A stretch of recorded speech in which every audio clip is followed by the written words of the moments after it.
Welcome to The War from Boise, Idaho. This is your host, Adam Graham. If you have a comment, send it to me, box13@greatdetectives.net.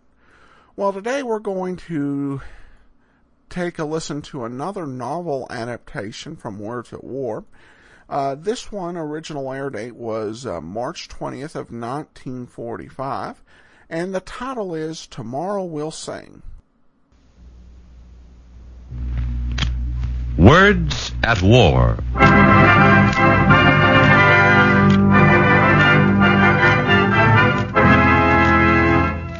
You folks at home probably read about the trial in the papers. It must have sounded pretty terrible. An officer of the American Air Corps on trial for robbing Italian peasants. Since it was a military matter, I don't suppose the papers over here ever carried a follow-up story on it.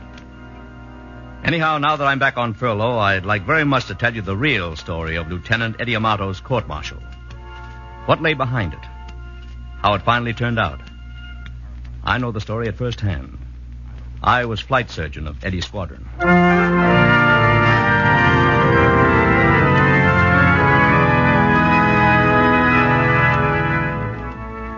The National Broadcasting Company, in cooperation with the Council on Books in Wartime, presents another program in the series Words at War. All of us on Words at War are more than a little proud that this week our program has been honored by a special citation from Variety, the trade paper of show business.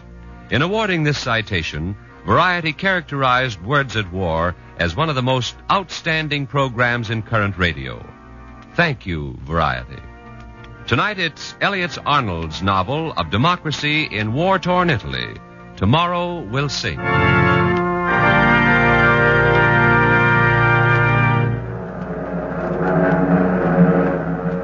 In February of that year, our B-24 squadron was transferred from North Africa to an air base near Foggia, Italy.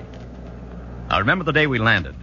The rain was coming down in hatfuls, and the boys were pretty disappointed in their first glimpse of the country. So, this is sunny Italy. Give me Chicago any day, Doc. I see what you mean, Kelly. No Chamber of Commerce here, huh? Hey, Eddie, you didn't tell us about this. Why don't you warn us? Well, look, Kelly, all I know about this place is what my father used to tell me. He was born here, not me. You have some relatives near here, haven't you, Eddie? Yeah. An uncle of mine's got a farm somewhere around Foggia. And who cares about your uncles? Haven't you got any good-looking cousins?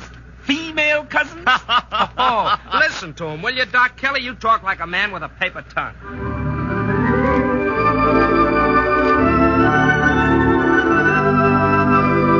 It turned out that Eddie's uncle had a farm just a few miles from the base.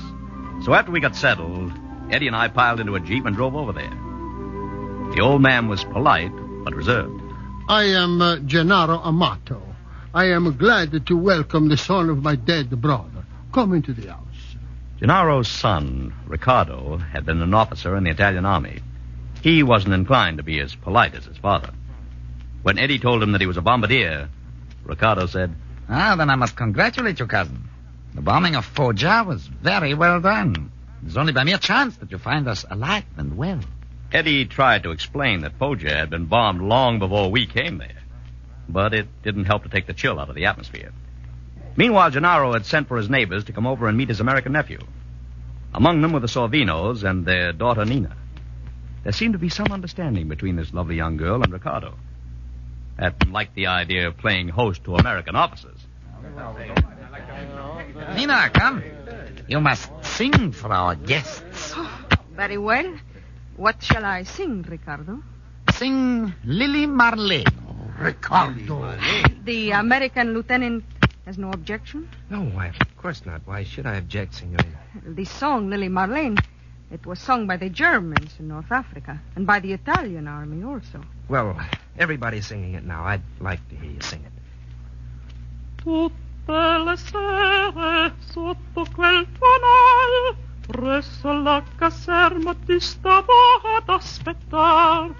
Anche stasera aspetterò e tutti il mondo sguarderò con te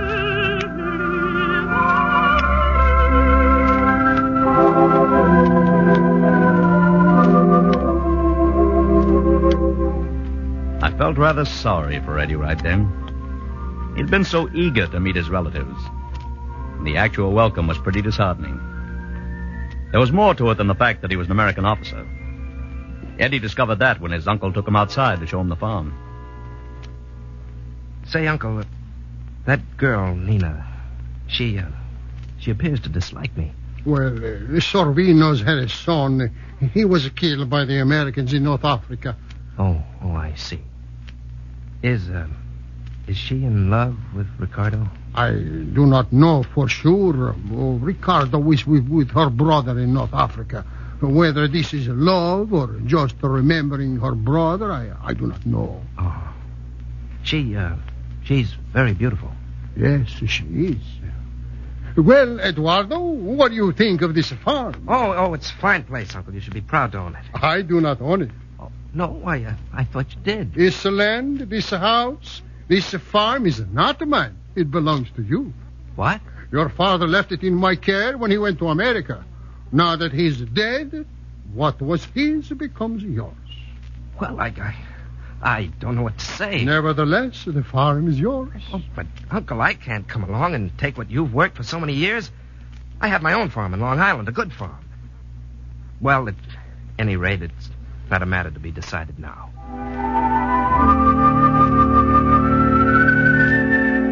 That was how the legend of Eddie Amato began, with this question of the ownership of the farm. Under the Germans, the people had grown used to ruthless ways of a conquering army. It seemed unbelievable to Gennaro that Eddie should hesitate to accept property which was rightfully his.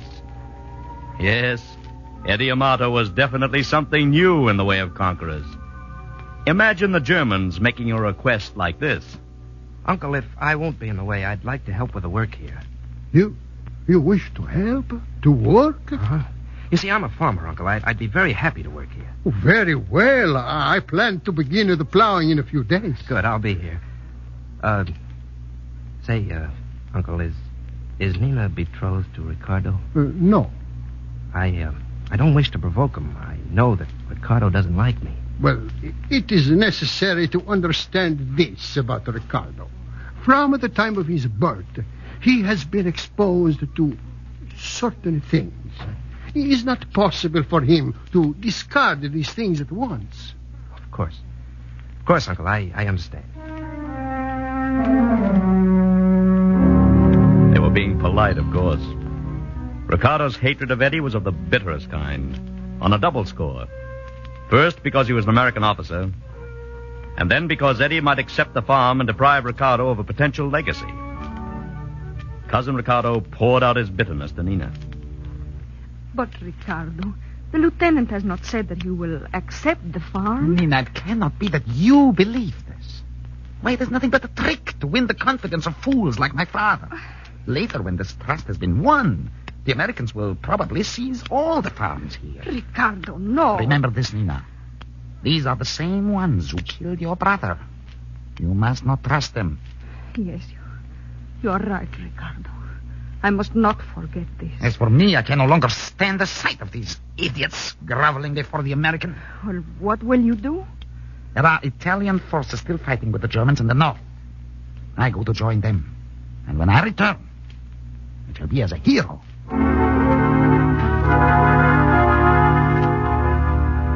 It was obvious to Eddie that Ricardo had left because of him, and he felt very badly about it. But it did make things easier for him at Gennaro's house, and eventually at the Sorvinos, too. But it was no easy matter to break through the hardness that Nina had thrown around herself. Nina, I know how you feel about your brother's death, but you must realize that it's a thing of war. You shouldn't hold it against me. Why do you come into my father's house? What do you do here? Well, Don't ask me to explain. Why does one wish to see another? There can be many reasons. If you don't want to see me, Nina, I won't come here. Well, it is easy to be confused. You do not think one thing and say another? No, Nina. Believe me.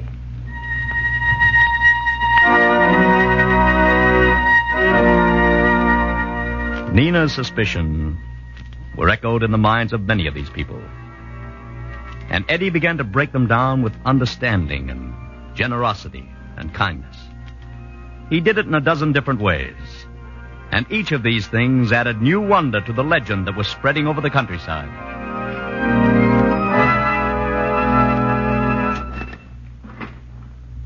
Look, Eduardo, look. The blade of the plow has broken. There is no place to get it repaired now. Split right through.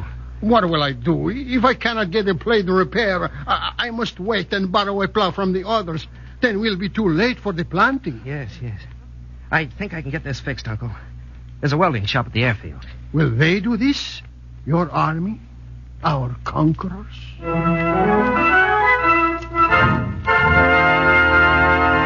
Now, here's the deal, fellas.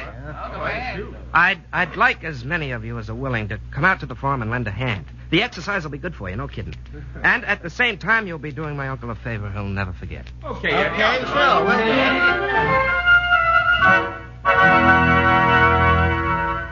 in trouble, Eduardo. Bad trouble. Oh, what is it, Cesaro? There's an evil blight on my vines. It eats through my leaves like a hungry thing. Some of the others say I should burn it down in my vineyard. Burn it down? No, that's ridiculous. Perhaps I can get something for you to cure the vines. Let's see, there may be something I can get from the Army. If not, I could cable to the Secretary of Agriculture in Washington. The Secretary of Agriculture? Mm-hmm. You have a personal relationship with him?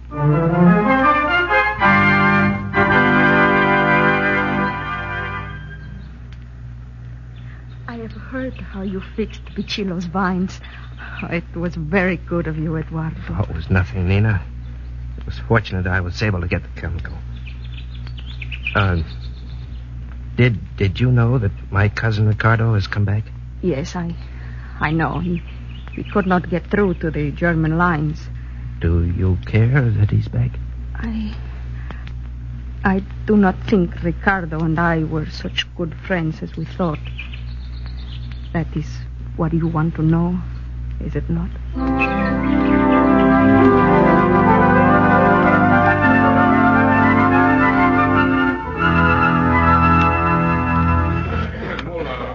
Eduardo, these men wish to ask a question of your government. I told them you would answer it. Well, I will answer it if I can, Cesaro. What is it? It is the question of the crops.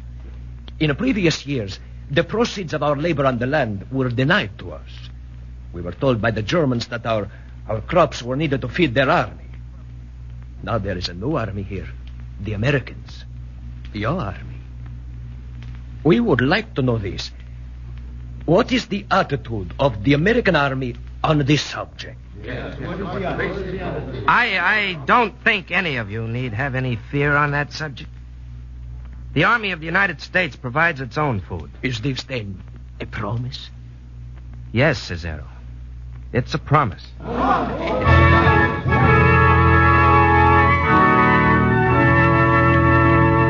Can you visualize the wonder in the eyes of these peasants? An officer of a conquering army came among them, refused to take advantage of them, and went out of his way to help them at every turn. And if there was any single thing that clinched their admiration for Eddie, it was the shortwave broadcast. The whole thing came up in the course of a conversation with Nina's father. He was questioning Eddie about the condition of Italians in America. Is not the government of the United States hateful, violent toward the Italians in America? No, Signor Savino. Look, I'm of Italian blood, and I'm an officer in the American Army. Why, the mayor of New York City is of Italian descent. Was not the same mayor thrown into jail and then executed? What? Where'd you hear that? It was so announced by all the government here. Well, of all... Tell me, do all the people here think as you do that the mayor of New York was killed? Certainly. Believe me, Signor Savino, it's nothing but a lie. I'll prove it to you. How can this be proved? Well, I don't know at this moment. But I'll find a way to prove it.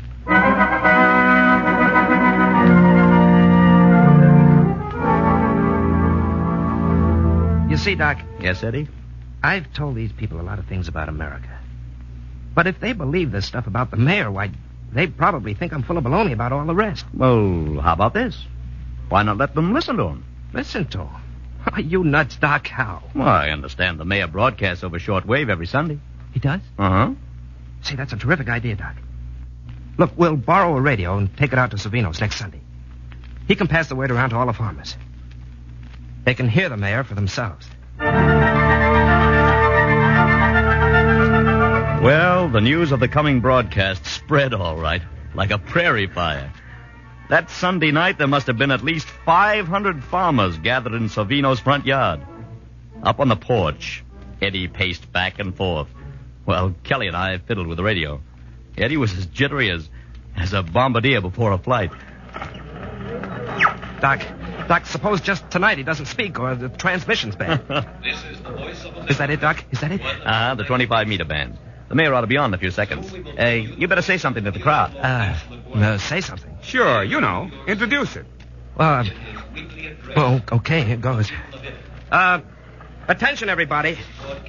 In just a few moments, we'll hear the voice of the mayor of New York City. I don't know what this man will say. The thing I do know is this. He's of Italian blood. He's still mayor of the largest city in America. And he speaks his mind as he pleases. Such is the United States. Now, Mayor LaGuardia. This is your friend, LaGuardia speaking. To the courageous people of occupied Italy, I should like to send our greetings once again. The faces of the peasants were filled with wonder. Slow up. As the mayor talked on, heads began to nod gravely.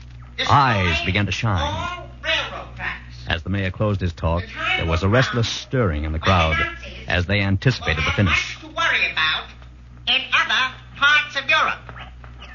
The liberation of all of Italy is not far away. This is your friend, LaGuardia, who has spoken to you. Courage, forward.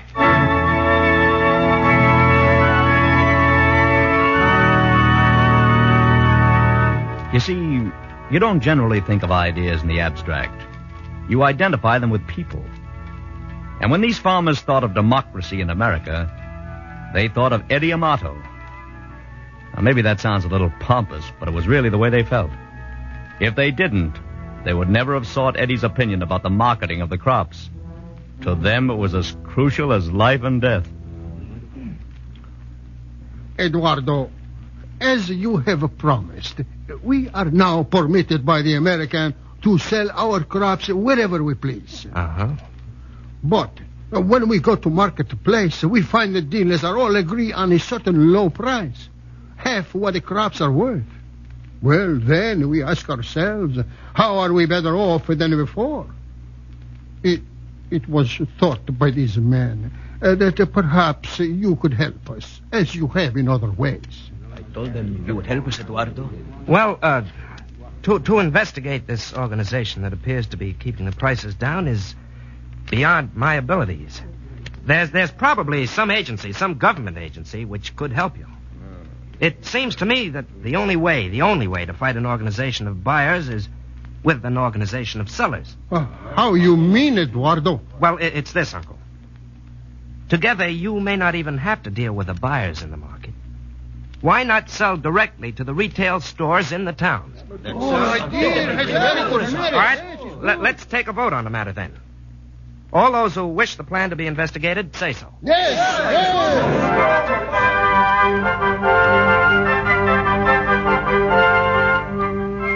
There was much enthusiastic discussion, and finally Eddie's plan was approved by all. Gennaro and some of the others went beforehand to the stores in the towns and made contracts with the storekeepers. On the morning of the day on which the produce was to be sold, the wagons of the farmers formed a long procession on the road. It was like a holiday with Sunday clothes and flowers and silver harnesses. When they reached the first town, Eddie arose in his wagon and addressed the people. Listen, everyone, listen. My uncle, Gennaro Amato, has suggested that I take charge of the money we receive from the storekeepers. Then I will divide it among you tomorrow. Is that satisfactory? All right, then. Let's go.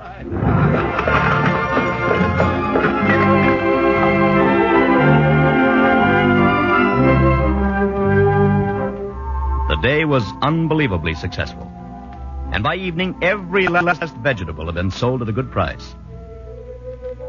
Eddie and Nina celebrated the day by going to the opera in Bowery. Then she and Eddie drove slowly home in the wagon. Oh, it's been a long day, Nina. Long and happy, Eduardo. There has never been such a day for any of us. I'm glad. I was a little worried it might not work out. No one, Eduardo. No one has ever so concerned himself for them.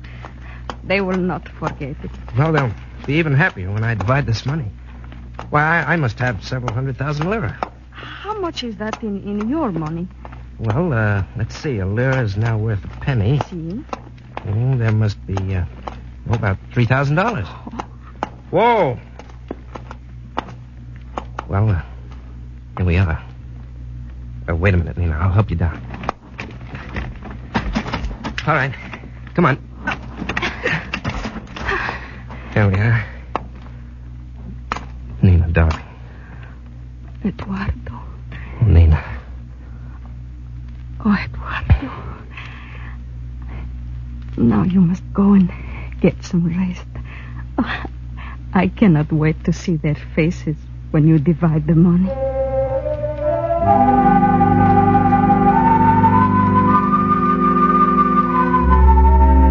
Eddie said that he left Nina at 1 o'clock in the morning.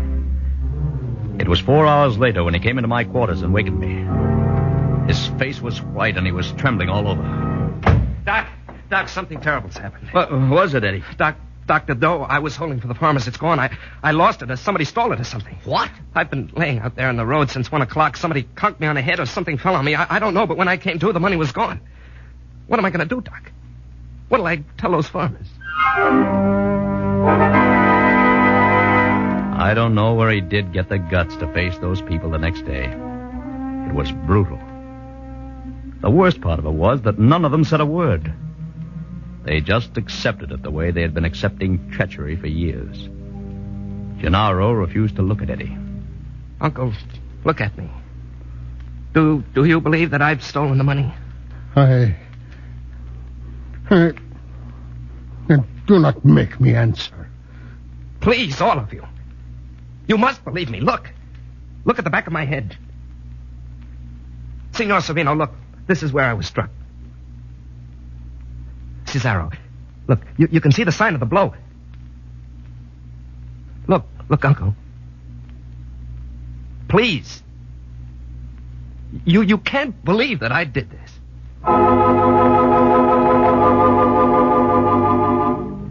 The boy was crushed completely. When he wasn't flying, he refused to move outside his tent. He imagined that everyone would point him out as a thief. Of course, the fellows all believed Eddie's story. Or tried to. But they all admitted that he was in a bad spot. A court-martial proceeds on fact, not faith. Kelly frantically laid down a barrage of potential suspects. Hey, take that no-good cousin of his, for example, Doc. That guy'd give his right arm to turn these people against Eddie. Why don't we sweat it out of him? Why don't we Kelly, take him to cleaners? please, don't you see what that would look like? It's just what their own black shirts would do. And what about that damn Nina? She was the last one. Are you kidding? She's in love with Eddie. How do you know she is? Because she says so? You remember how she hated all of us when we first came here? How do you know she hasn't just been playing up to Eddie just to frame him like this? Kelly, I know you want to help him, but this... All right, then, what about the old man himself? His uncle? That whole business about the farm belonging to Eddie. Wouldn't that be a sweet way to solve the problem? Kelly was just sounding off. There wasn't a shred of proof in Eddie's defense, and the court-martial was instituted at once. The people were amazed at the very fact of the trial. Here the Americans were trying one of their own officers for robbing the peasants, and then to top it off, they summoned the peasants themselves as witnesses.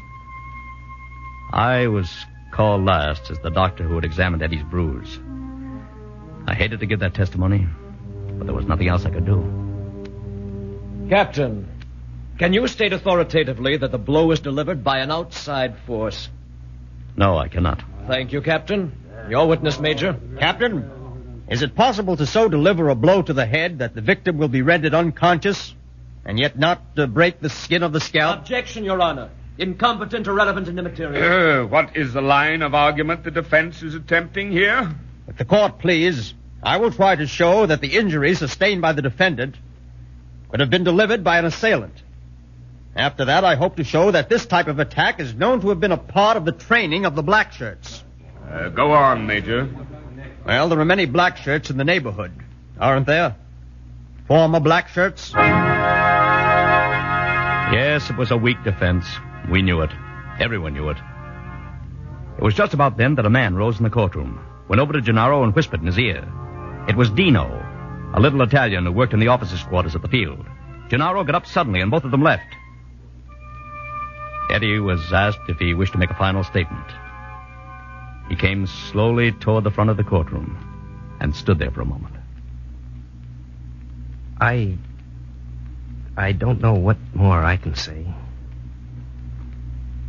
In spite of what's happened, I'd like all these people to know that I don't hold anything against them. I hope they got to understand American things better because of me. I ought to say this, maybe. I wouldn't... Don't you see, I wouldn't let these people down like that. That's all, sir. Your Honor! Your Honor! What on earth is this? Gennaro Amato. Who is this man with you? Your Honor, he's a former black shirt. It is my son, Ricardo Amato. Gennaro took the stand. With tears of shame in his eyes, the old man told how Dino had been invited by Ricardo to join him in another attempt to reach the Germans in the north. Ricardo had offered him huge sums of money for the care of his family, but Dino had no desire to accept the invitation. Your Honor, I was anxious to know the source of this money. My wife, she knew where Ricardo was hiding. Now, I have brought a son of mine here. He will tell you the truth you seek. He will tell you it was he who stole the money, not my American nephew.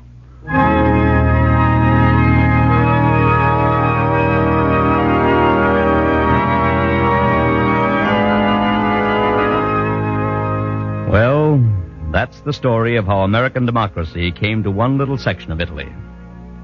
Democracy in the shape of a decent, honest kid from a truck farm on Long Island.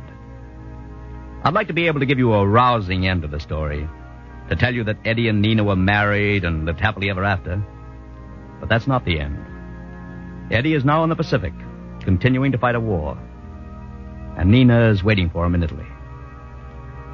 Please God, the two will meet again. In any case, Eddie Amato will never be forgotten in one corner of Italy. He'll live, if only as a legend, as eternal proof that democracy is something more than a political concept. As proof that this overused word is nothing more or less than a man's decency to his fellow men.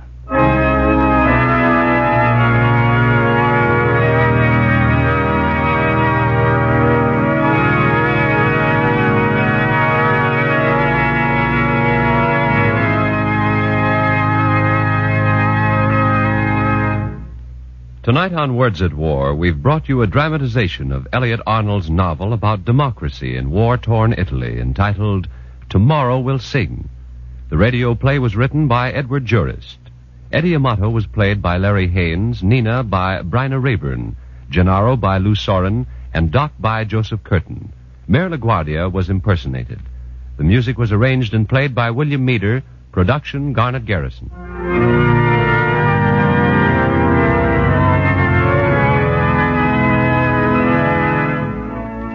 Next week, Words at War will present the radio dramatization of Banshee Harvest by James Phelan. This series of programs is brought to you in cooperation with the Council on Books in Wartime by the National Broadcasting Company and the independent radio stations associated with the NBC network.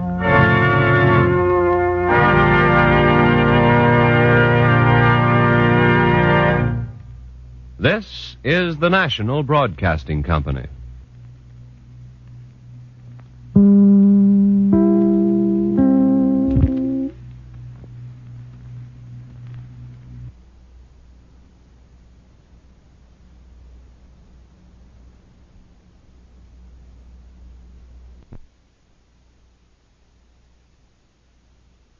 Welcome back. This was an interesting story. You can tell that it's a story that does suffer from the being condensed. As you take a whole novel and try and condense it for a half-hour radio program, but still got the main point home. I like the idea about democracy, including treating other people with decency.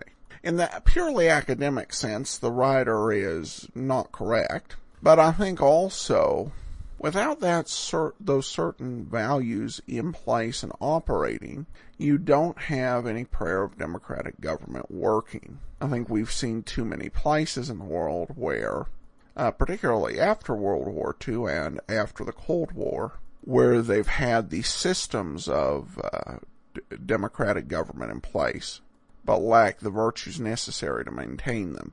And I like this sort of illustration of leading by example. That will do it for today. If you have a comment, email me, box13@greatdetectives.net. I welcome your story or that of loved ones who served during World War II. Ken Curlin provides our opening theme music, kencurlin.com. I am your host, Adam Graham. This series is provided as a service of the Great Detectives of Old Time Radio, greatdetectives.net.